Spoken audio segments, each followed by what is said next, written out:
여러분 안녕하세요. 모두들 반갑습니다. 오늘 하루도 하나님의 은혜와 평강이 함께 하시기를 기도합니다. 우리 함께 찬양하겠습니다. 온 마음을 다해 주님을 찬양합니다. 그 선한 힘에 고요히 감사하여 그 놀라운 평화를 누리며 나 예수님과 함께 걸어가네. 나 성령님과 새 날을 여네. 지나가 넘을 어둠의 날들이 무겁게 내 영혼 짓눌러도 오 주여 우릴 외면치 마시고 약속의 구원을 이루소서. 우리 함께 고백합니다. 그 선한 능력 우릴 감사시니 믿음으로 일어나를 기대하네. 주 언제나 우리와 함께 계셔. 하루 또 하루가 늘 새로워. 함께 고백합니다. 주께서 밝히신 작은 불꽃이 우리의 삶 어둠을 헤치고 타오르네. 그 빛에 우리 모두 하나 되어 온 세상을 비추게 하소서. 이 고요함이 깊이 번져갈 때 저 가슴 벅찬 노래 들리네. 다시 하나가 되게 이끄소서. 주님의 빛이 빛나는 이날 그 선한 능력을 믿음으로 일어나를 기대하네. 주 언제나 우리와 함께 계셔. 하루 또 하루가 늘 새로워. 우리 목소리로 함께 주님을 찬양합니다. 그 선한 능력 우릴 감사시니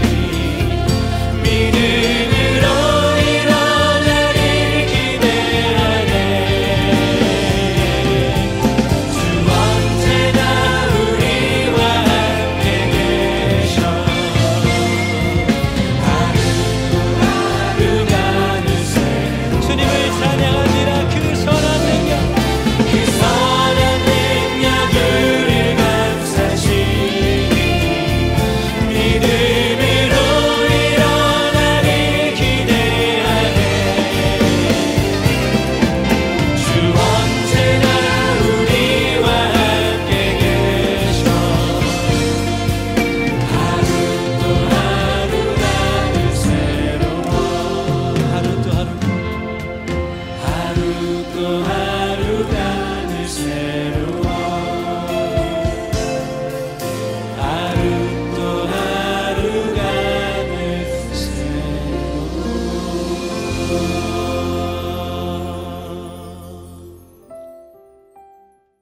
오늘 우리 같이 나눌 말씀은 시편 144편 1절부터 15절까지의 말씀입니다.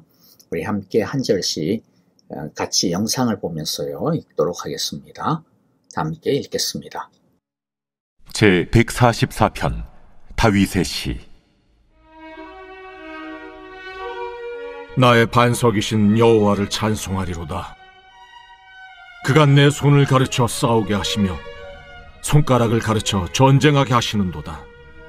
여호와는 나의 사랑이시요 나의 요새이시요 나의 산성이시요 나를 건지시는 이시요 나의 방패이시니 내가 그에게 피하였고 그가 내 백성을 내게 복종하게 하셨나이다. 여호와여, 사람이 무엇이기에 주께서 그를 알아주시며 인생이 무엇이기에 그를 생각하시나이까? 사람은 헛것 같고 그의 날은 지나가는 그림자 같으니이다. 여호와여, 주의 하늘을 들이우고 강림하시며 산들에 접촉하사 연기를 내게 하소서. 번개를 번쩍이사 원수들을 흩으시며 주의 화살을 쏘아 그들을 무찌르소서. 위에서부터 주의 손을 펴사 나를 큰 물과 이방인의 손에서 구하여 건지소서. 그들의 입은 거짓을 말하며 그의 오른손은 거짓의 오른손이니이다. 하나님이여, 내가 주께 새 노래로 노래하며 열줄 비파로 주를 찬양하리이다. 주는 왕들에게 구원을 베푸시는 자시오, 그의 종 다윗을 그 해하려는 칼에서 구하시는 자신이이다. 이방인의 손에서 나를 구하여 건지소서. 그들의 입은 거짓을 말하며 그 오른손은 거짓의 오른손이니이다. 우리 아들들은 어리다가 장성한 나무들과 같으며 우리 딸들은 궁전의 양식대로 아름답게 다듬은 모퉁이 돌들과 같으며 우리의 곳간에는 백곡이 가득하며 우리의 양은 들에서 천천과 만만으로 번성하며 우리 수소는 무겁게 실었으며 또 우리를 침노하는 일이나 우리가 나아가 막는 일이 없으며 우리 거리에는 슬피 부르짖음이 없을진데 이러한 백성은 복이 있나니 여호와를 자기 하나님으로 삼는 백성은 복이 있도다. 유대인들의 그리스어 번역 성경인 70인역에서는 이 시편을 골리앗과 싸운 후에 기록한 것으로 소개를 하고 있는데요. 그런데 이 시 내용들을 보면 소년 때보다는 다윗이 왕이 되고 난 다음에 어떤 큰 전쟁을 앞두고 기록한 것이 아닌가 싶습니다. 그러나 하여간 이 시의 배경이 되는 것은 살벌한 전쟁과 전장터인 것은 분명합니다. 그런데 이 시가 오늘 우리에게 여전히 의미가 될 수가 있는 이유는 우리의 삶과 생명 자체가 사실은 전쟁이요, 우리가 살아가고 있는 이 시간, 이 생활의 현장이 전장터라고 해도 과언이 아니기 때문일 겁니다. 비록 총알이 날아다니지 아니하고 칼싸움이 없지만은 그러나 우리의 삶 자체는 분명 전쟁이요, 전장터입니다. 골리앗을 앞뒀던 다윗 또는 자신의 군대보다도 월등하게 압도하는 군사력을 가진 적 앞에 적을 앞두었던 다윗이 그 전쟁터 속에서 어떤 믿음을 보였는지 우리 함께 살펴보면서 우리가 살아가면서 이런 힘겨운 적들을 만나게 되었을 때, 또 버거운 싸움을 해야 되는 그런 상황을 만나게 되었을 때 우리는 또 어떤 믿음으로 맞서야 하는지를 배워보는 시간이 되었으면 좋겠습니다. 다윗의 믿음을 통해 이 시대를 헤쳐나가는 믿음의 지혜를 배우는 시간이 되시기를 간절히 바라고 기도합니다. 1절과 2절을 보면 다윗은 자신이 하나님을 어떻게 믿고 있는지에 대해 하나님에 대한 믿음의 고백을 하고 있는 것을 봅니다. 즉 무엇보다도 뭐니 해도 하나님에 대한 분명한 믿음, 살아있는 확신을 가지고 있어야 한다는 것이죠. 1절을 읽어봅니다. 나의 반석이신 여호와를 내가 찬송하리라. 주님은 내 손을 훈련시켜 전쟁에 익숙하게 하셨고 내 손가락을 단련시켜 전투에도 익숙하게 하셨다. 다윗은 하나님을 반석이라고 고백하고 있습니다. 여기서 반석이라고 하는 것은요, 적당히 그냥 깊고 큰 바위 덩어리 그런 것을 말하는 것이 아니고 높은 바위산을 의미한다고 보시면 됩니다. 요세미티 공원에 보면 엘 캐피탄이라고 하는 그런 큰 하버돔이 있죠. 바로 그러한 바위를 말합니다. 그러므로 반석이란 흔들리지 않으며 감히 기어 올라올 수 없다라고 하는 난공불락에 넘볼 수 없음을 뜻하는 것이죠. 반석이신 하나님 위에 서게 되면 적들이 감히 우리에게 올라올 수가 없습니다. 너무나도 크고 높기 때문이죠. 적들이 아무리 우리를 넘어뜨리려고 흔들어대도 우리는 꿈쩍도 않고 흔들리지 않습니다.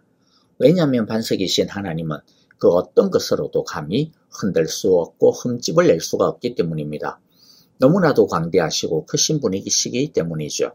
그런데 우리가 두려워하고 흔들리는 근본적인 이유를 가만히 살펴보면 문제는 너무 크고 두렵기 때문일 수도 있지만은 결국에는 그 문제를 바라보면서 두려워하게 되는 우리의 흔들리는 마음 때문인 경우가 훨씬 더 많습니다.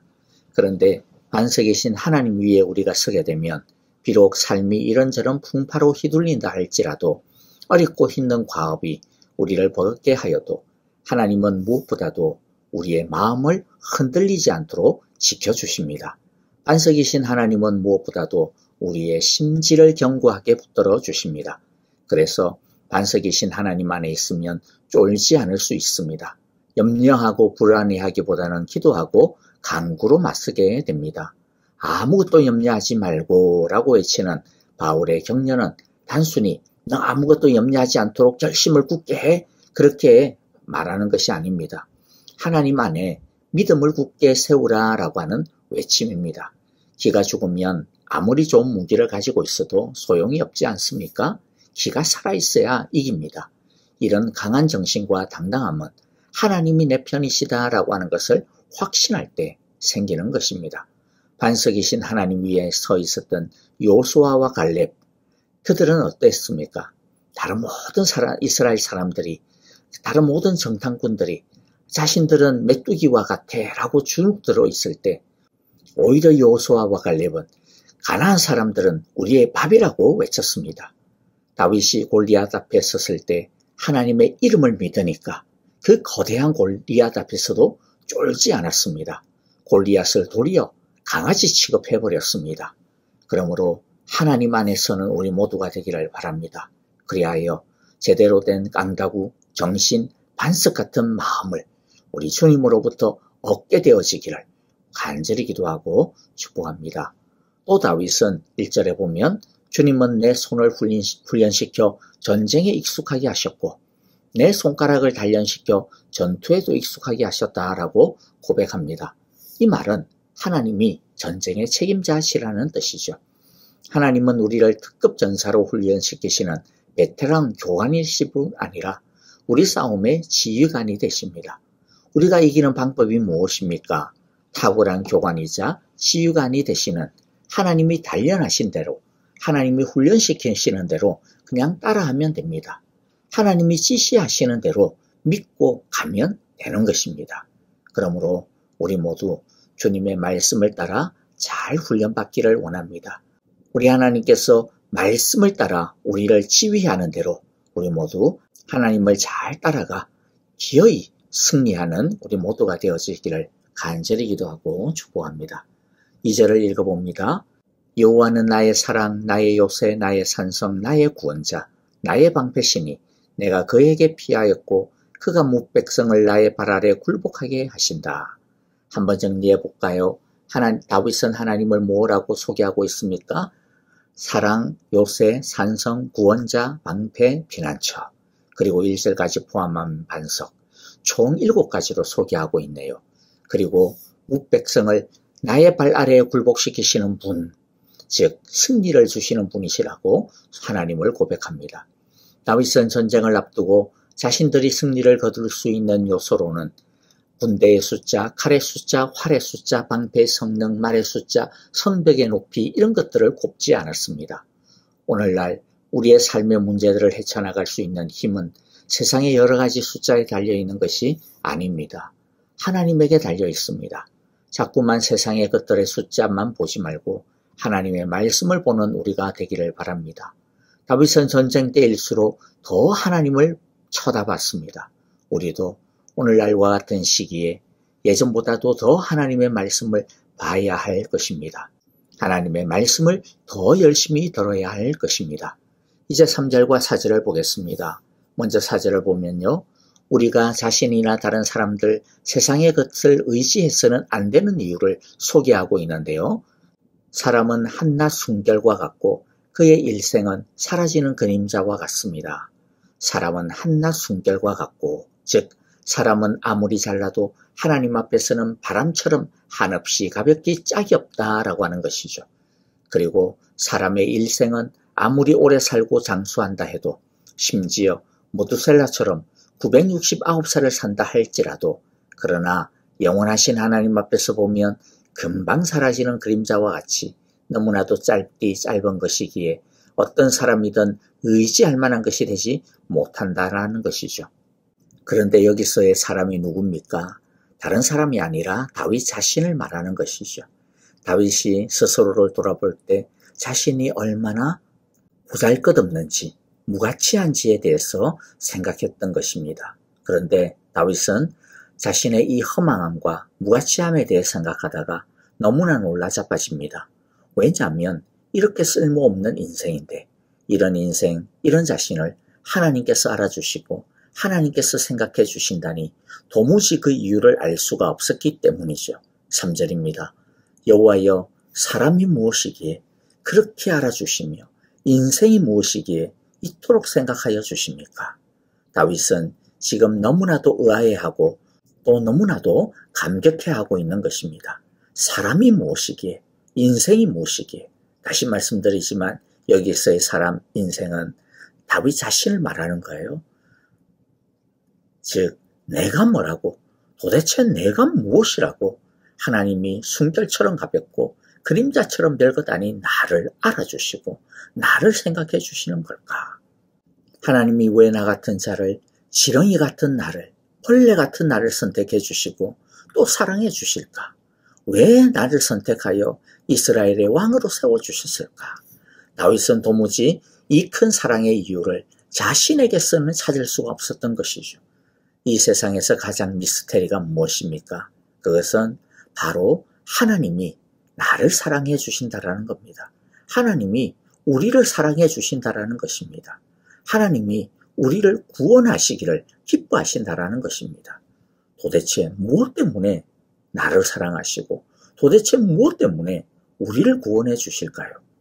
우리는 사실 그 이유를 설명할 수가 없습니다. 우리는 이 이유를 설명할 수 없는 이 미스테리한 하나님의 사랑을 은혜라고 부르죠. 그러므로 여러분, 우리가 어떤 자들입니까? 하나님의 이 미스테리한 사랑을 이미 받고 있는 사람들입니다. 하나님의 이 설명할 수 없는, 말할 수 없는 이 큰 사랑을 우리가 이미 받은 사람들입니다. 성경은 이러한 하나님의 큰 은혜의 사랑을 받은 사람에 대하여서 무엇이라고 표현을 하고 있느냐 하면 하나님의 복을 받은 사람들이라고 표현을 하고 있습니다. 15절을 보겠습니다. 이와 같은 백성은 복을 받은 백성이다. 여호와를 자기의 하나님으로 섬기는 백성은 복을 받은 백성이다. 여러분, 누가 복된 사람입니까? 많이 가진 사람입니까? 건강한 사람입니까? 잘 되고 있는 사람입니까? 아닙니다. 여호와를 자기의 하나님으로 삼은 사람, 즉 여호와를 자기의 왕으로 주인으로 섬기고 있는 사람입니다. 하나님의 백성이 된 사람, 하나님의 미스테리한 이 한없는 사랑을 이미 받고 있는 그 사람이, 그 하나님의 은혜를 맛보고 있는 사람이 이미 복을 받은 사람이라는 것이죠. 그러므로 여러분, 우리가 얼마를 가지고 있냐, 얼마나 건강하냐, 그런 것이 중요한 것이 아닌 것이죠. 그런 것을 떠나서 우리는 하나님을 알고 있습니까? 하나님의 사람입니까? 하나님의 자녀입니까? 하나님의 백성입니까? 하나님이 자신의 왕입니까? 하나님이 자신의 목자가 되십니까? 그렇다면 이미 하나님의 은혜를 맛보고 있는 복의 사람이라고 하는 것을 우리 모두가 기억하기를 바랍니다. 그러므로 우리는 하나님께 이 은혜를 끊임없이 베풀어 달라고, 이 은혜를 오늘도 베풀어 달라고, 이 은혜를 오늘 거두지 말아 달라고 우리는 엎드려야 할 것입니다. 다윗처럼 승리를 안겨주시는 분은 하나님이심을 믿고 칼에서 건져주시는 분도 하나님이심을 믿고 그 하나님께 우리의 싸움을 맡기는 우리 모두가 다 되어지시기를 간절히 바라고 기도합니다. 아멘. 자, 이제 오늘 우리에게 주신 말씀들 마음 가운데 새기면서요, 우리 함께 찬양하며 기도하도록 하겠습니다. 하나님을 믿고 반석이신 하나님 위에 굳게 서기를 선택하고 결단하는 우리 기도를 드렸으면 좋겠습니다. 또 교회와 형제자매들을 위하여 기도합니다. 우리 서로 목장의 식구들 서로 돌아보시면서 함께 기도하고요. 무엇보다도 우리 아프신 성도님들, 특히 많은 힘든 가운데 있는 우리 이희경 집사님 특별히 기억해 주시면서 간절하게 기도해 주시기를 바랍니다. 선교사님들을 위하여서 주님께서 그 모든 사역 가운데 성령의 기름을 부어 주옵소서, 주의 은혜의 은혜를 부어 주옵소서. 우리 함께 찬양하며 기도하겠습니다.